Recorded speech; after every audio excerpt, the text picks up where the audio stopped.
Good morning दोस्तों। आपका स्वागत है हमारे चैनल देसी कोडर 2.0 पे। क्या आपको कभी ये लगा है कि प्रोसीजरल प्रोग्रामिंग और ऑब्जेक्ट ओरिएंटेड प्रोग्रामिंग में क्या फ़र्क है?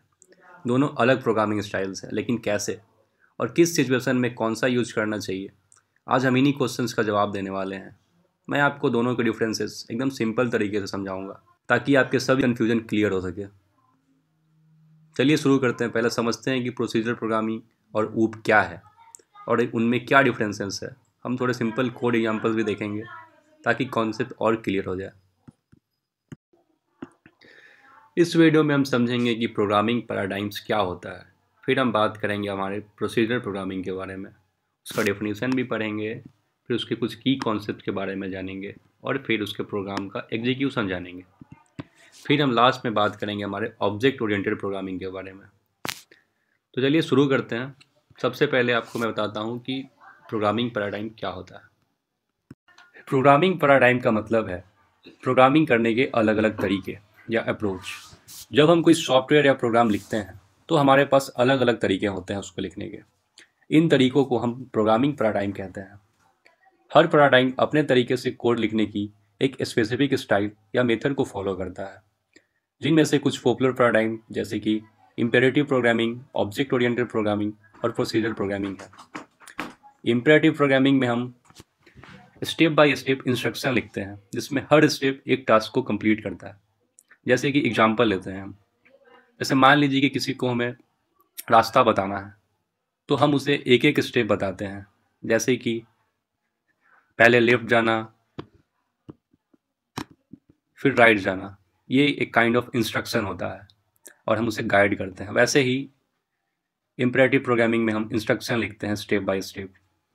जब हम बात करते हैं प्रोसीजरल प्रोग्रामिंग के बारे में, इसको पढ़ने के लिए मैं आपको गिग्स फॉर गिग्स का डॉक्यूमेंटेशन सजेस्ट करूँगा। ऐसा कोई मैंडेटरी नहीं है कि आप यहीं से पढ़ो, आप कहीं और भी देख सकते हो, पर इनका डॉक्यूमेंटेशन काफ़ी सही होता है और काफ़ी समराइज होता है। चलिए आज इसको पढ़ते हैं और समझते हैं। तो इसमें लिखा हुआ है व्हाट इज़ प्रोसीजरल लैंग्वेज। सबसे पहले देखिए, procedural language is a software development method that is executed step by step in a certain manner. Procedural programming एक सॉफ्टवेयर डेवलपमेंट मेथड है जिसमें टास्क को हम स्टेप बाय स्टेप एक फिक्स ऑर्डर में परफॉर्म करते हैं। The sequence of tasks to be carried out in order to find a solution is of primary importance। इसका मतलब है जो भी काम करना होता है उसका एक सीक्वेंस होता है और प्रोग्रामर को ये बताना होता है कि प्रोग्राम का क्या है और कैसे करना है।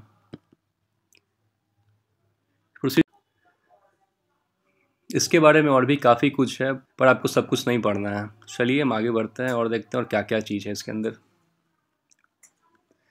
इन this developers use variables, loops and function to create a program. तो इसके अंदर वही, हालांकि डेवलपर वेरिएबल का यूज करता है, लूप्स का और फंक्शंस का। ये तो बेसिक बातें हैं जो कि एक प्रोग्राम लिखने में एक बेसिक बिल्डिंग ब्लॉक का काम करती है। कुछ फीचर्स है प्रोसीजरल प्रोग्रामिंग लैंग्वेज के। अब हम इसके कुछ फीचर्स के बारे में बात कर ही लेते हैं। तो इसमें सबसे पहला फीचर है लोकल वेरिएबल। यहाँ लिखा हुआ है कि local variable is a variable that is limited to a specific part of a program and is announced locally in the procedural language. फिर है हमारा global variable. A global variable is a variable that is declared outside a function and is able to be access by any function of the program. फिर है modularity, फिर है pre defined functions और parameter passing. इन सबको अच्छे से समझने के लिए हमें एक छोटा सा प्रोग्राम देखना होगा और फिर ये सब काफ़ी अच्छे से हमें समझ आएगा। तो आइए अपने VS कोड के ऊपर और एक छोटा सा प्रोग्राम लिखते हैं हम। तो हमने अपने VS कोड पे एक बेसिक डॉट सी नाम का फाइल बना लिया है। एक्सटेंशन हमारा डॉट सी है। तो सबसे पहले अपना हेडर फाइल लिखते हैं, हैश इंक्लूड stio.h, फिर मेन फंक्शन और एक रिटर्न 0। मान लीजिए हमारे पास दो वेरिएबल है, x और y। इसका वैल्यू भी यही हम असाइन कर लेते हैं। x का वैल्यू 5 और y का वही 6 ले लेते हैं। हम एक ऐसा फंक्शन लिखेंगे जो कि x और y दोनों का सम हमें प्रिंट करके देगा। तो एक फंक्शन को हम कॉल करते हैं सम और इसको एज ए आर्गूमेंट x और y पास करते हैं। तो अब हमें अपना फंक्शन लिखना होगा सम, जो कि प्रिंट करेगा x और y का सम। तो हमने लिखा यहाँ हमारा फंक्शन वाइड सम, रिटर्न टाइप वाइड है क्योंकि ये रिटर्न नहीं करेगा, ये बस कंसोल करेगा, मतलब प्रिंट करेगा हमारे आउटपुट को। इसके अंदर पैरामीटर होगा इंट ए और इंट बी। इसका नाम कुछ भी हो सकता है, एक्स वाई भी ले सकते थे आप, और ए बी, या कुछ भी ले सकते हैं। ये बस एक प्लेस होल्डर है वैल्यू रिसीव करने के लिए। इसके अंदर हमें दोनों का सम करना है, तो हम एक तीसरा वेरिएबल लेते हैं सी, और इसके अंदर ए और बी का सम स्टोर करते हैं, और फिर सिंपली इसको प्रिंट करते हैं।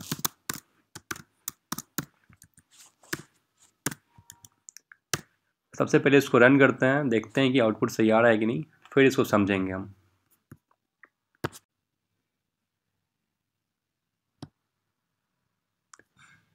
सम इकारा आ चुका है।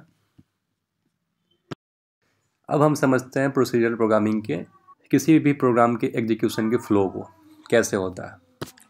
सबसे पहले तो आपको बात मालूम होना चाहिए कि इसके अंदर सबसे पहले हमारा एंट्री पॉइंट हमारा मेन फंक्शन होता है। हमारे प्रोग्राम का शुरुआत हमारे मेन फंक्शन से होता है। तो हम अपने मेन फंक्शन क्या है, यहाँ हमारे पास दो वेरिएबल दिखा एक्स और वाई, दोनों का वैल्यू असाइन हो गया। फिर हमने यहाँ कॉल किया एक सम फंक्शन को, जो कि एज अ आर्गूमेंट एक्स और वाई पास कर रहा है। तो फिर हमने देखा हमारा सम फंक्शन यहाँ है के अंदर एज अ पैरामीटर ए और बी के अंदर एक्स और वाई की वैल्यू स्टोर हुई। फिर यहाँ एक सी वेरिएबल के अंदर ए और बी का जो कैलकुलेशन है वो स्टोर हुआ, और फिर हमने उसे सिंपली प्रिंट कर दिया है। तो इसका फ्लो कुछ ऐसा ही होता है। इसमें हम हमेशा एक सीक्वेंस में काम करते हैं, जैसे कि आप देख सकते हैं मेन फंक्शन के अंदर हम आए, सबसे पहले हमने इसको देखा, फिर हमने सम फंक्शन को कॉल किया, फिर ये यहाँ हम गए सम फंक्शन के ऊपर, फिर इसके अंदर ये हुआ, फिर ये प्रिंट हुआ। यही है हमारा प्रोसीजरल प्रोग्रामिंग लैंग्वेज। इसके अंदर हम एक फंक्शन के बाद एक फंक्शन काम करते हैं। हमारा एक फीचर था मॉड्यूलरिटी का, और एक था प्री डिफाइंड फंक्शन का। तो प्री डिफाइंड फंक्शन हम इसी को कहते हैं जो कि हम डिफाइन करते हैं। अब हम समझते हैं अपने ग्लोबल वेरिएबल्स और लोकल वेरिएबल्स को। ग्लोबल वेरिएबल्स ऐसे वेरिएबल्स होते हैं जो किसी फंक्शंस के अंदर होते हैं, और उन्हें सिर्फ उन्हीं फंक्शंस के अंदर हम एक्सेस कर सकते हैं और यूज कर सकते हैं। उन्हें हम उस स्कोप के बाहर यूज़ नहीं कर सकते हैं। जैसे कि आप देख सकते हैं हमारा एक फंक्शन है सम, इसके अंदर एक वेरिएबल है सी।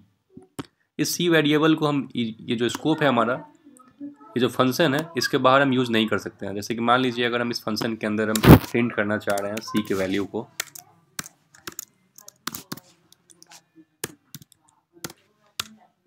इसको कमेंट कर देते हैं, तो ये हमें एक एरर देगा, यूज ऑफ अनडिक्लेयर्ड आइडेंटिफायर सी, क्योंकि वेरिएबल है ही नहीं ग्लोबली जिसको हम एक्सेस करना चाह रहे हैं। तो ये है हमारा लोकल वेरिएबल। अब हम समझते हैं ग्लोबल वेरिएबल को। जैसे कि मान लीजिए हमने यहाँ कोई एक वेरिएबल डिक्लेयर किया, इसका नाम हमने रखा ग्लोबल वैर, इसकी कुछ वैल्यू है 20। तो इसको हम अगर चाहें तो किसी भी फंक्शन के अंदर यूज कर सकते हैं। जैसे कि हमारा यही फंक्शन है सम, तो इसके अंदर हम ये प्रिंट ना करके हम अपने ग्लोबल वेरिएबल के वैल्यू को प्रिंट करना चाहते हैं, तो हम ये लेते हैं और यहाँ ग्लोबल वैर, इसे कमेंट करते हैं और अब रन करते हैं। तो इसके लिए हमें एक फंक्शन को कॉल करना होगा, उस फंक्शन को कॉल करना होगा सम को। ये हमने कॉल करा, आर्गुमेंट भेजे, और यहाँ हम प्रिंट कर रहे हैं अपने ग्लोबल वेरिएबल के वैल्यू को। चलिए रन करते हैं। तो अब देख सकते हैं यहाँ प्रिंट हो चुका है 20, क्योंकि वो एक ग्लोबल वेरिएबल है, उससे हम किसी भी फंक्शंस के अंदर यूज कर सकते हैं। इसका एग्जांपल अभी और समझते हैं।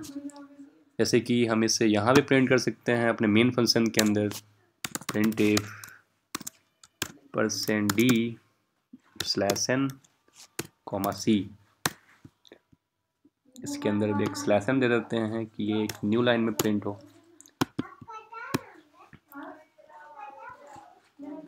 सॉरी, ये सी नहीं था, ये ग्लोबल वैर था। तो आप देख सकते हैं यहाँ 20 दो बार प्रिंट हो चुका है, एक ये और दूसरा हमने इस फंक्शन के अंदर जो printf लिखा हुआ है ग्लोबल वेरिएबल के लिए। तो यही होता है ग्लोबल वेरिएबल और लोकल वेरिएबल। एक बार और इसको हम कॉन्साइज वे में समझते हैं। ग्लोबल वेरिएबल एक ऐसा वेरिएबल है किसी भी फंक्शंस के बाहर डिक्लेयर करते हैं, और उसे हम किसी भी स्कोप के अंदर यूज कर सकते हैं, और किसी भी हमारे फंक्शंस के अंदर यूज़ कर सकते हैं, चाहे वो हमारा मेन फंक्शन हो या हमारा प्री डिफाइंड फंक्शन हो, कहीं भी उसे यूज़ कर सकते हैं। और लोकल वेरिएबल वो वेरिएबल होता है जो किसी फंक्शंस के अंदर लिखा हुआ रहता है, जैसे कि ये, इसे हम सिर्फ इसी फंक्शंस के अंदर यूज कर सकते हैं, इसके बाहर इसका कोई एग्जिस्टेंस नहीं है। तो हमने अपना फीचर देखा, लोकल वेरिएबल को समझा, ग्लोबल वेरिएबल को समझा, मॉड्यूलरिटी को भी हमने समझा कुछ हद तक। इसका डेफिनेशन है the practice of splitting a programme into modules और functions so that each function is devoted to a certain task is referred to as a modularity। इसको भी एक बार और समझते हैं। जैसे कि हमारा कोई एक फंक्शन है जो कि सम कर रहा है और दूसरा फंक्शन है जो कि सब्सट्रैक्ट कर रहा है, तो हमने दोनों फंक्शंस को अलग अलग टास्क दिए हैं। जैसे कि हम इसे लिखते भी हैं void subtract,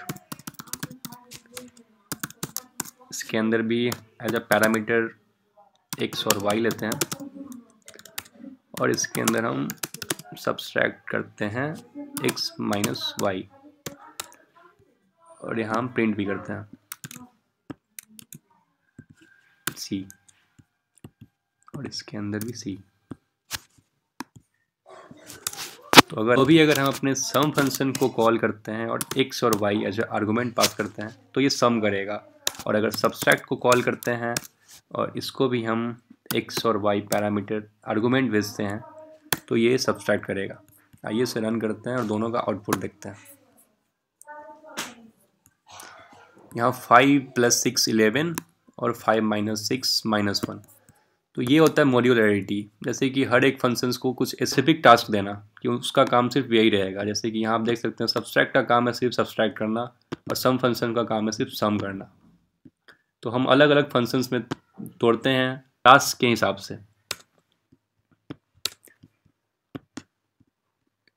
अब एक फीचर था pre defined function.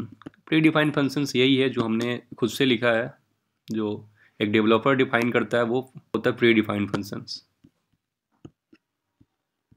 Parameter passing, तो ये थे हमारे फीचर्स। अब देखते हैं टाइप्स ऑफ प्रोसीजरल लैंग्वेज को। तो अब देख सकते हैं फोर्ट्रैन भी एक एग्जांपल है उसका, सी भी है, हमारा सी भी है प्रोसीजरल लैंग्वेज, अभी हमने देखा। फिर पास्कल है, एल्गोल है, कोबोल है, ये सब है।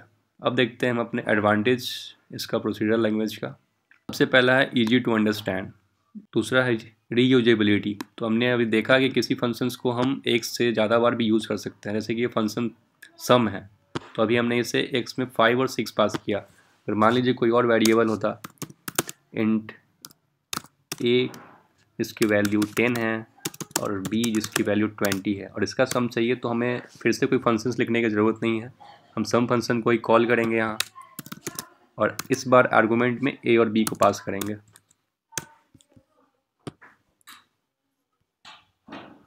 तो अब देख सकते हैं a + b का सम हमें यहाँ 30 मिल चुका है। तो यही है बेनिफिट, हमने फंक्शंस एक बार लिखा लेकिन अब इसे हम जितनी बार चाहे उतनी बार यूज कर सकते हैं। यही होता है रीयूजेबिलिटी। फिर है मॉड्यूलरिटी, तो इसके बारे में हमने ऊपर देखा ही। सिंप्लीफिकेशंस तो और टॉप टू डाउन अप्रोच, आइए इसे भी समझते हैं टॉप टू डाउन अप्रोच क्या होता है। इसका मतलब है कि प्रोग्राम के एग्जीक्यूशन का फ्लो जो है टॉप टू डाउन होता है। जैसे कि कभी भी शुरुआत करेंगे तो सबसे पहले मेन फंक्शन से ये शुरू होता है, एग्जीक्यूशन का फ्लो मेन फंक्शन से स्टार्ट होता है। इसका मतलब है कि टॉप टू डाउन एक सीक्वेंस में कोई टास्क करना। जैसे कि सबसे पहले इस लाइन को इसने देखा और एग्जीक्यूट किया, फिर इस लाइन को, फिर इस लाइन को और फिर इस लाइन को और एंड सो ऑन। यही होता है टॉप टू डाउन अप्रोच। फिर है versatile, developers can use procedural language for most basic programming projects. अब इसके कुछ डिसएडवांटेजेस भी हैं, लिमिटेशंस हैं। जैसे कि देख सकते हैं एक लिमिटेशन है इनकैप्सुलेशन, इनहेरिटेंस और एब्स्ट्रैक्शन। तो ये इसके अंदर नहीं होता, ये हमें ऊप के अंदर ये फीचर्स मिलता है। दूसरा डिसएडवांटेज है it is less secure as there is no security of data. हाँ, ये भी हमें इसके अंदर नहीं मिलता है, ये भी ऊप के अंदर हमें मिलेगा। तो ये काफ़ी लेस सिक्योर होता है। अभी तक हमने सारा बात किया प्रोसीजरल प्रोग्रामिंग लैंग्वेज के बारे में। तो हमने इस वीडियो में देखा कि हमारा प्रोग्रामिंग पैराडाइम क्या होता है, फिर हमने देखा कि प्रोसीजरल लैंग्वेज क्या होता है, उसका डेफिनेशन देखा हमने, उसके की कॉन्सेप्ट्स देखे और उसके हमारे प्रोग्राम का फ़्लो देखा। वीडियो का ड्यूरेशन काफ़ी लंबा हो रहा था, इसलिए हमने सोचा कि इसको 2 पार्ट में हम करेंगे। एक पार्ट में हमने यहाँ तक का टॉपिक्स कवर करा है और अगले पार्ट में हम ऊप के बारे में जानेंगे। Thank you friends. अगर ये वीडियो अच्छा लगा हो, आपको समझ आया हो, तो लाइक करें, कमेंट करें और अपने दोस्तों के साथ शेयर ज़रूर करें।